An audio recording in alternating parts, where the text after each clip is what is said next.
ब्रजभूषण जी उर्फ पंडित जी ने गीता ज्ञान ब्लॉग जब से लिखना शुरू किया, उनके जीवन में बहुत सारे बदलाव आए हैं।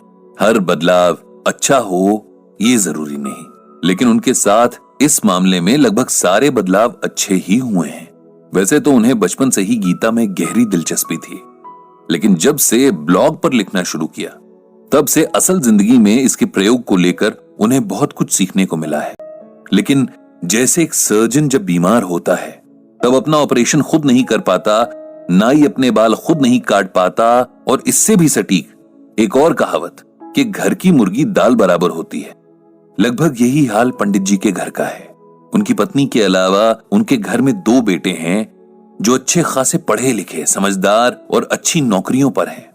लेकिन जब बात पिता के अनुभव सुनने और उनकी सलाह मानने पर आती है तब इन्हीं बेटों को अपने पिता की सोच पुराने जमाने की लगने लगती है। एक समय ऐसा आया जब पंडित जी को लगने लगा कि उनके बच्चों को न सिर्फ गीता के ज्ञान जानने बल्कि अपनी जिंदगी में उतारने की भी सख्त जरूरत है। बात साल 2020 की है, वही साल जब कोरोना महामारी ने पूरी दुनिया को अपने घातक पंजों में जकड़ लिया। पूरी दुनिया इसके डंक से कराह रही थी, क्या अमीर क्या गरीब, हर देश हर व्यक्ति इसके खौफ तले जी रहा था। ऐसा भयानक मंजर शायद हर किसी ने पहली बार देखा था। जो बीमार थे उन्हें बीमारी ने तबाह किया, जो बीमारी से बच भी गए उनके रोजगार खतरे में आ गए। लोगों को घरों में सिमट कर काम करना पड़ा और लगभग हर इंसान का मानसिक स्वास्थ्य किसी न किसी हद तक प्रभावित हुआ। यही हाल शास्त्री जी के घर का भी था। उनकी पत्नी हर वक्त परेशान रहती कि कहीं उनके परिवार में किसी को बीमारी ना हो जाए। बेचारी हमेशा एक खौफ के साए में रहती। पंडित जी के लाख समझाने पर भी उनका डर न खत्म होता न कहीं जाता। हर वक्त अपने दोनों बच्चों की चिंता में रहती, जो दूर दूसरे शहरों में लॉकडाउन के कारण फंसे हुए थे। किसी तरह कोशिश करके पंडित जी का छोटा बेटा अभिनव अपने शहर वापस आ गया। उसके ऑफिस ने घर से काम करने की सुविधा दे रखी थी। इस बात से पंडित जी की पत्नी को थोड़ा सुकून तो मिला कि चलो कम से कम एक बेटा तो आंखों के सामने है।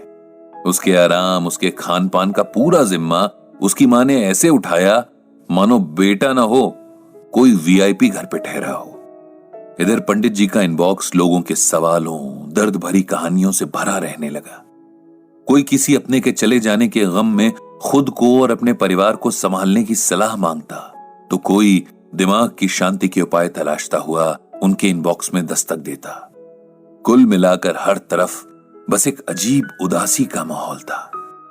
पंडित जी ने नोट किया कि उनका बेटा अभिनव थोड़ा बदला सा लग रहा है। मां के लाड़ का जवाब कभी झल्लाकर तो कभी चिड़चिड़े स्वर में देता। पंडित जी पत्नी को समझाते कि बेटा बड़ा हो गया है, उससे 5 साल के बच्चे की तरह व्यवहार मत करो। लेकिन मां का मन कहां मानता है।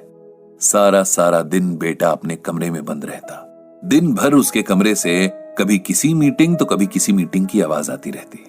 खाना तक खाने वो बाहर नहीं निकलता। मां से कहकर अपने कमरे में मंगवा लेता। इधर पिछले कुछ दिनों से उसके फोन पर चिल्लाने की आवाजें बाहर तक आने लगी थीं। शुरू में पंडित जी ने सोचा कि काम का तनाव होगा। वैसे ही आजकल सबका समय खराब ही चल रहा है, जिसका असर लोगों के व्यवहार में दिख रहा है। लेकिन हर बीतते दिन के साथ उनके बेटे का व्यवहार और ज्यादा चिड़चिड़ा होने लगा। गुस्सा जैसे हर वक्त उसकी नाक पर रहता और कुछ पूछो तो वो चिल्लाने लगता। पंडित जी ने कई बार बेटे से बात करने की, उसे समझाने की कोशिश की, लेकिन वो भी बेकार हो गई। एक दिन तो हद ही हो गई जब पहले तो बेटे के कमरे से फोन पर चिल्लाने की और फिर कमरे की चीजें पटकने की आवाजें आने लगी। पंडित जी और उनकी पत्नी ने दरवाजा खटखटाया, लेकिन बेटे ने उन्हें चिल्लाकर उसके मामलों से दूर रहने को कहा। बेचारे करते भी तो क्या।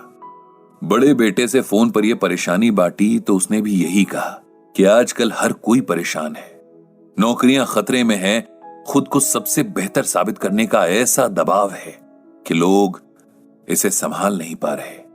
उसे थोड़ा समय दीजिए, वो खुद ही ठीक हो जाएगा। एक रात जब पंडित जी पानी पीने किचन तक आए तो उन्होंने अभिनव के कमरे की लाइट जली देखी। यूं ही झांक कर देखा तो उनका लाडला बेटा घुटनों में सर दिए रो रहा है। उनसे बर्दाश्त नहीं हुआ और वो तुरंत अंदर चले गए। बेटे के सर पर हाथ फेर कर पूछा कि क्या हुआ, वो ठीक तो है? अपने पिता के प्यार से छूने से अभिनव को जाने क्या महसूस हुआ। वो फफक फफक कर रो पड़ा। पंडित जी ने उसे सीने से लगा लिया। बेटे का ये हाल देखकर उनका कलेजा मुंह को आ गया। थोड़ी देर में सामान्य होकर अभिनव बोला, मेरे गुस्से ने सब खराब कर दिया पापा। पता नहीं मुझे क्या हो गया है। जब भी मेरे नीचे काम करने वालों से छोटी सी गलती हो जाती है, मुझसे बर्दाश्त नहीं होता। मुझे गुस्से के मारे होश ही नहीं रहता और मैं भूल जाता हूं कि हम सब इंसान हैं। सब बुरे दौर से गुजर रहे हैं। ऐसे में अगर किसी ने जाने अनजाने गलतियां कर भी दी तो उसे नजरअंदाज कर देना चाहिए। आप ही बताओ पापा, मैं क्या करूं? पंडित जी ने बड़े प्यार से अपने बेटे के सर पर हाथ फेरते हुए कहा, अगर तुम सुनना और मानना चाहो तो मैं तुम्हें वो बताता हूं जो भगवान श्री कृष्ण ने अर्जुन से कहा था, और जिसे मानने भर से तुम्हारी ये समस्या अपने आप दूर हो जाएगी। तो सुनोगे? जी पापा, आप बताओ। मैं पूरी कोशिश करूंगा कि आपकी हर बात को समझूं और उसे अमल में लाऊं, अभिनव ने कहा। तब पंडित जी ने श्रीमद् भागवत गीता का ये श्लोक अभिनव को सुनाया। क्रोधात् भवति सम्मोहः, सम्मोहात् स्मृति विभ्रमः, स्मृति भ्रंशात् बुद्धिनाशो, बुद्धिनाशात् प्रणश्यति। ये गीता के दूसरे अध्याय का 63वां श्लोक है, जिसका अर्थ है क्रोध से मनुष्य की मति यानी बुद्धि मारी जाती है। मतलब वो मूढ़ हो जाती है, धीमी हो जाती है।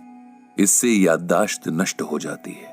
याददाश्त नष्ट हो जाने से मनुष्य की बुद्धि नष्ट हो जाती है, और बुद्धि का नाश हो जाने पर मनुष्य खुद अपना ही नाश कर बैठता है। इस श्लोक में भगवान श्री कृष्ण अर्जुन को यह समझा रहे हैं कि कोई भी युद्ध सिर्फ ताकत से नहीं जीता जा सकता। आपको अपनी इंद्रियों को भी अपने नियंत्रण में रखना सीखना होगा, वरना आपको हराने के लिए बाहरी दुश्मनों की कोई जरूरत नहीं पड़ेगी।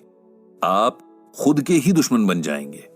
क्रोध यानी गुस्सा इंसान का ऐसा ही एक दुश्मन है, क्योंकि गुस्सा आते ही हम सबसे पहले अच्छे बुरे का विवेक खो देते हैं। सामने कौन है उसके सम्मान की परवाह किए बिना बातें बोलने लग जाते हैं, या कोई ऐसा कदम उठा लेते हैं जिससे हमें पछतावे के सिवाय कुछ और नहीं मिलता। क्रोध बड़े से बड़े वीरों के बल को भी एक पल में समाप्त कर देता है, बड़े बड़े ज्ञानियों के ज्ञान को खत्म कर देता है, और जीवन भर के कमाए पुण्य और सम्मान को एक पल में चकनाचूर कर देता है। इसीलिए सबसे पहले अपने क्रोध को जीतना सीखो, तभी जिंदगी की बाकी लड़ाइयां जीत पाओगे। लेकिन मैं ये कैसे करूं पापा? अभिनव ने उदास आवाज में पूछा। बिल्कुल वैसे जैसे अपने बाकी के काम करते हो, अपने दिमाग को ये मैसेज देकर कि चाहे कुछ भी हो जाए, कैसी भी सिचुएशन हो, अपना आपा नहीं खोना है।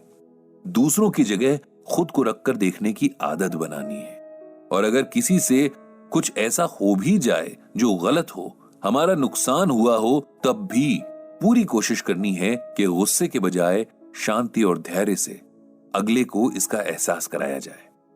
पिता की प्यार भरी छुअन और गीता ज्ञान की ठंडी फुहार से अभिनव का मन एकदम शांत हो गया था। वो जानता था कि एक दिन में खुद को नहीं बदल पाएगा, लेकिन गीता के श्लोक और उसके अर्थ के अनुसार अगर हर दिन जीने की कोशिश करे तो शायद एक दिन खुद को पूरी तरह बदलने और एक बेहतर इंसान बनने में कामयाब हो जाएगा। बदले नजरिए की पहली शुरुआत में अभिनव ने अपनी मां से माफी मांगी, जिसका दिल उसने जाने कितनी बार दुखाया था, और मां से अपने मन को पूरी तरह कंट्रोल करने का प्रॉमिस किया ताकि वो किसी और का दिल ना दुखाए। पंडित जी ने एक बार फिर भगवान श्री कृष्ण और श्रीमद् भागवत गीता को मन ही मन प्रणाम किया, और हर बार उन्हें सही राह दिखाने का आभार जताया।